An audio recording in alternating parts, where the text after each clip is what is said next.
बिस्मिल्लाहिर्रहमानिर्रहीम अस्सलाम वालेकुम। I am professor Nidar, lecturer biology. Welcome to my YouTube channel. आज का जो टॉपिक है वो हमने लिया है बॉटनी पेपर बी से, सिस्टमेटिक एनाटॉमी एंड डेवलपमेंट से, और टॉपिक का नाम है मॉर्फोलॉजी ऑफ स्टेम। और ये टॉपिक जो है ना वो आप बीएससी बीएस दोनों के टॉपिक्स के लिए यूज़ कर सकते हैं।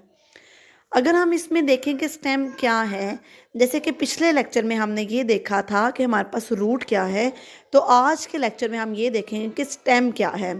स्टेम मेन एक्सिस जो होता है प्लांट का, उसे हम स्टेम कहते हैं।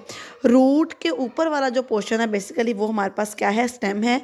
स्टेम के ऊपर लीव्स होते हैं, फ्लावर होते हैं, ब्रांचेस होती हैं, फ्रूट्स लगते हैं, और स्टेम के अंदर जालम और फ्लोएम के जो पाइप्स हैं, जो जालम और फ्लोएम हैं, वो हमारे पास क्या होते हैं, मौजूद होते हैं। और इससे न्यू लिविंग टिश्यूज़ भी प्रोड्यूस होते रहते हैं, जो कि क्या करते रहते हैं कि आगे से बर्ड्स प्रोड्यूस होते हैं, और बर्ड्स से न्यू ब्रांचेस, फ्लावर और लीव्स अराइज होते रहते हैं। स्टेम के कुछ करेक्टरिस्टिक्स की अगर हम बात करें कि स्टेम के क्या करेक्टर होते हैं, तो स्टेम सबसे पहली बात तो ये है कि हमारे पास जो स्टेम है वो डेवलप किधर से होती है, तो वो प्लूम्यूल या एपिकुटाइल जो एम्ब्रियो का होता है, जब हम सीड लगाते हैं तो बेसिकली सीड से नीचे की तरफ जो है ना वो हमारे पास निकलती है रूट, और जो ऊपर नेगेटिव जियोट्रॉपिज्म के साथ मूव करती है वो होती है स्टेम। जनरली तौर पे अगर हम स्टेम की बात करें तो ये बिल्कुल इरेक्ट होती है, और ये ग्रो भी जो है ना वो साइल से अवे ग्रो करती है, इसलिए नेगेटिव जियोट्रॉपिज्म, और टूवर्ड द सन की तरफ मूव कर रही होती है ना, सन की तरफ मूव करने की वजह से इसे हम कहते हैं ये पॉजिटिवली फोटोट्रॉपिज्म होती है। इसके जो एक्सिस है, जो हमारे पास स्टेम है, इसके ऊपर बर्ड्स मौजूद होते हैं, जो कि लेंथ में भी ये इंक्रीज होती रहती है, फ्लावर्स लगते हैं, नोड्स और इंटर नोड्स भी इसके अंदर क्या होते हैं, मौजूद होते हैं। अगर हम यंग स्टेम की बात करें तो ये ग्रीन होती है, और जो प्लांट के ग्रीन पार्ट होते हैं वो इस वजह से ग्रीन होते हैं क्योंकि उसके अंदर क्लोरोप्लास्ट मौजूद होता है। क्लोरोप्लास्ट के अंदर जो हमारे पास है क्लोरोफिल, जो इसको कलर देता है ग्रीन, और ये क्लोरोफिल अगर मौजूद है तो इट्स मीन कि ये फोटोसिंथेसिस का प्रोसेस कर सकती है। जो हमारे पास स्टेम है इसमें जो है ना वो ये मल्टी सेलर हेयर्स इसके अंदर भी प्रेजेंट होते हैं, और इसमें ब्रांचेस, फ्लावर और फ्रूट्स जो है ना वो ब्रांचेस के ऊपर लगे होते हैं। फ्रेंड में हम स्टेम के अंदर हम बात कर रहे थे नोड्स और इंटर नोड्स क्या हैं। तो नोड हम उस हिस्से को कहते हैं जहाँ से कोई भी स्टेम, लीव या फ्लावर अराइज होता है, और इंटर नोड हम कहते हैं दो स्टेम के दरमियान वाले हिस्से को। इस तरह से हमारे पास हम देख सकते हैं कि जहाँ से भी लीव्स, फ्लावर, ब्रांचेस अगर निकल रही होंगी वो नोड होंगी, और दो, एक ब्रांच अगर स्टेम के ऊपर से निकली है और एक स्टेम से थोड़ा नीचे वाले हिस्से से निकली है, उनके दरमियान वाली जो जगह होती है उसको हम कह देते हैं कि ये क्या है, हमारे पास इंटर नोड है। स्टेम की अगर हम प्लांट की लाइफ की बेस पे देखा जाए तो इसको जो है ना वो डिफरेंट क्लासीफाई किया गया है, एनुअल, बाइनल, पेरिनियल। तो एनुअल प्लांट्स वो होते हैं जो कि एक सीज़न में जो है ना वो बस एक दफ़ा इस सीज़न में ग्रो करते हैं। बाइनल जिनके हम दो दफ़ा ग्रो कर सकते हैं, और पेरिनियल वो हैं जिनको आप अगे पूरा साल ही जो है ना वो लगते रहते हैं।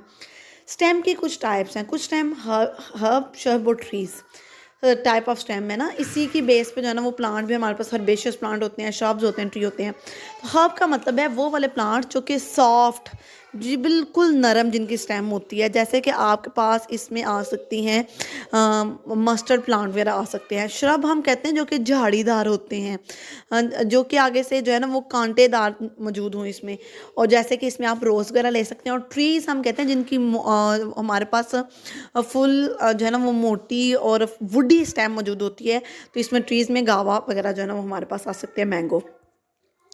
कुछ टाइप्स है स्टेम की, वो तो मेन उसी की बेस पर आगे से हम प्लांट्स की भी, हम स्टेम की मॉडिफिकेशन के साथ साथ प्लांट्स की 3 टाइप्स थी, लेकिन कुछ स्टेम की अपनी टाइप्स हैं, उसमें हम देखते हैं हर्बेशियस स्टेम। हर्बेशियस स्टेम वो वाली स्टेम है जो कि सॉफ्ट होती है और ये फ्लेक्सिबल होती है, और ज़्यादातर जो है ना इसके अंदर हमारे पास कहते हैं कि हम लोग ये ओनली जो है ना वो इस सीज़न, मतलब एक सीज़न में ग्रो करती हैं, और फिर अगेन जो है ना अगले सीज़न में हमें दोबारा से जो है ना इनको लगाना पड़ता है। वुडी स्टेम वो वाली स्टेम होती है जो हार्ड होती है, और ये ऐसा नहीं है कि आपको हर साल ही न्यू जो है ना वो प्लांट लगाना पड़ेगा। वुडी प्लांट ऐसे होते हैं, वुडी स्टेम वाले प्लांट कि आप एक दफ़ा लगा दें तो वो मैनी ईयर्स तक जो है ना ये निकालते हैं।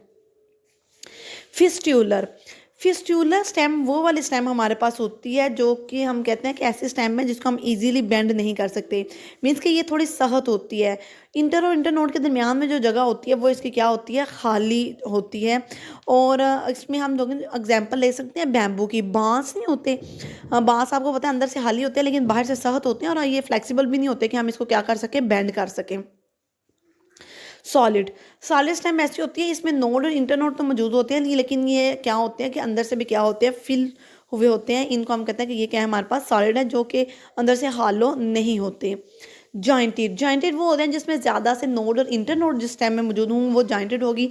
इसके जो बेस्ट एग्जांपल हमारे पास आ जाती है वो आ जाती है शुगर कैन। अब देखें ना, उसमें जॉइंट मौजूद है, जो नोड्स है ना बेसिकली उनको जॉइंट्स। आप शुगर कैन को देखें ना तो उसके हम छोटे छोटे पीसेस भी बना लेते हैं, तो बेसिकली वो जॉइंटेड स्टेम की वजह से है। साइलेंड्रिकल साइलेंड्रिकल स्टेम ऐसी होती है जो कि राउंड होती है और स्ट्रेट जो है ना वो मूव करती है। जैसे कि रोज़ की जो है ना वो एग्जांपल में है, ये देखने बिल्कुल सिलेंड्रिकल इन शेप है, सीधी जो है ना वो मूव की हुई है। एंगुलर स्टेम हम ऐसे स्टेम को कहते हैं जो कि राउंड नहीं होते, बल्कि इसमें क्या होती है, इसमें रिजिज मौजूद होते हैं। ये देखें, उसके जो हमारे पास नोड्स हैं वहाँ से वो स्वेल की हुई है, फिर वो दरमियान से जो है ना वो थोड़ी बारीक हो गया, फिर अगेन वो थोड़ी स्वेल कर रही है, तो इसको हम कहते हैं ये एंगुलर स्टेम है। नेक्स्ट है फ्लैटेंड। कुछ स्टेम्स ऐसे भी होती हैं, जैसे कि एग्जांपल में आपके पास जो है ना वो पत्थर चट का पौधा जो है ना वो दिया गया है, तो ये आपको देखने में तो वो लीफ लग रहा है, लेकिन बेसिकली ये है उसके जो है ना वो स्टेम है, लेकिन उसकी जो शेप है वो क्या होती है आपके पास जो है ना वो फ्लैट जो है ना वो बनी होती है। इसके बाद अगर हम देखते हैं तो हम कहते हैं कि हमारे पास कुछ स्टेम जो है ना वो ग्लैकस होती हैं। ग्लैकस स्टेम को हम कहते हैं कि ये हमारे पास इसको हम इसका कलर क्यों, ये हमने क्यों इसका नाम ग्लैकस रखा, बेसिकली इसके करैक्टर ही ऐसे हैं कि ये हमारे पास एक तो इसके ऊपर कलर्ड लीव्स लगते हैं, और ये जो है ना वो थोड़ी, अगर आप इसको देखेंगे तो इसके ऊपर फाइन ब्लूम्स मीन के छोटे छोटे ना जैसे पाउडरी वैक्सी, बिल्कुल जैसे वेलवेट टच में जो है ना ये ऊपर से मौजूद होती है। और ये जो है ना वो ग्रे इन कलर भी होती है। ब्राइट, ग्लैकस का मतलब ही है कि ब्राइट है, तो ये इसकी जो लुक है आपको डायग्राम में भी नज़र आ रहा होगा कि ये ब्राइट जो है ना वो लुक देती है। नेक्स्ट अगर हम ग्लैब्रस का देखें तो विदाउट हेयर या फिर सिमिलर ग्रोथ जो है ना इसके ऊपर हमारे पास मौजूद होती हैं ग्लैब्रस के ऊपर के हेयर तो नहीं होते, लेकिन स्मॉल, ये देखें जैसे आपको नज़र आ रहा है कि ये आपको क्या कर सकते हैं, इनको टच जो है ना वो कर सकते हैं। नेक्स्ट अगर हम ओके स्टूडेंट्स, जो हमारे पास नेक्स्ट है वो है सकुलेंट। सकुलेंट का मतलब होता है सक करना। इसका मतलब है कि ये इस तरह की हमारे पास स्टेम होती है कि जो अंदर से थोड़ी सी क्या होती है, फ्लैशी होती है, और इसके ये जो स्टेम है उसका स्ट्रक्चर भी इस तरह से होता है कि इसने अपने अंदर स्टोर किया होता है जो है ना वो न्यूट्रिएंट्स को, इसलिए इसको हम कहते हैं कि ये हमारे पास क्या है, सकुलेंट जो है ना वो स्टेम है। इसके ऊपर जो है ना वो सेपरेट लीव्स नहीं होते, बल्कि ये इसकी मॉडिफिकेशन इस तरह से होती है कि ये अपने अंदर ही फूड स्टोर कर लेती है, ना कि इसको लीव्स की ज़रूरत नहीं होती, स्टेम से ही वो फोटोसिंथेसिस वगैरह का भी प्रोसेस कर लेती है। नेक्स्ट हमारे पास स्पाइनी है। स्पाइनी या फिर इसे हम कहते हैं प्रिकली। अब प्रिकल का मतलब है, या स्पाइन का मतलब होता है कांटे, तो ये एक ऐसे स्टेम होती है जिसके ऊपर क्या लगे होते हैं, कांटे लगे होते हैं। और इस स्टेम में अगर हम देखें तो हम कहते हैं कि जो स्पाइंस हैं ये इस तरह से मौजूद होते हैं जैसे थॉर्न है। तो स्पाइन बेसिकली इस प्लांट की ना हेल्प भी करते हैं कि इसके ऊपर डिफरेंट किस्म के जो पैरासिटिक दूसरे प्लांट है वो इसके ऊपर जो है ना वो चढ़ नहीं सकते, और ये इसको प्रोटेक्शन का भी काम दे रहे होते हैं। और ये स्पाइन नोड इसके ऊपर मौजूद है, जिसकी वजह से इसको डील करना भी थोड़ा जो है ना वो डिफ़िकल्ट है, लेकिन आपको डायग्राम में भी नज़र आ रहा होगा कि इसके ऊपर जो है ना वो स्पाइन मौजूद है। इससे रिलेटेड आपको कोई भी क्वेश्चन हो तो आप कमेंट्स में ज़रूर बताइएगा।